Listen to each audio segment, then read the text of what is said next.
Sri Lanka increased fuel prices on Tuesday, a long-flagged move to mend public finances and combat its debilitating economic crisis. But the hikes are bound to add to galloping inflation, at least in the short term.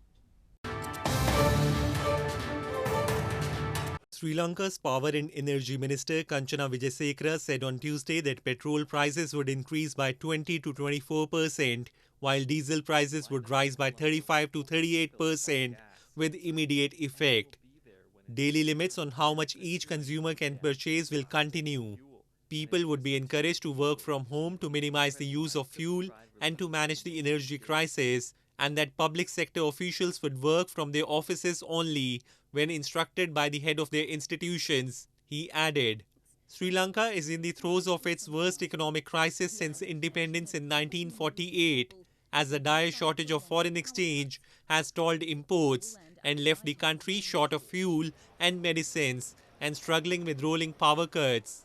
Prime Minister Ranil Wickremesinghe, appointed in place of Mahinda Rajapaksa earlier this month after violence broke out when government supporters attacked protesters, said last week there is a possibility that inflation will increase further. Meanwhile, amid the economic crisis, USAID Administrator Samantha Power called PM Wickremesinghe and assured him that the US Development Agency would closely work with other donors, such as the IMF, the World Bank, and G7, to support Sri Lanka during this extraordinarily difficult period. She committed to helping the island nation weather the financial crisis.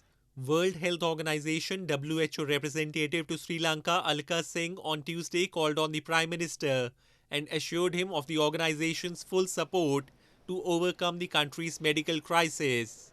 Due to a severe shortage of medicines, the country's healthcare system is close to collapse.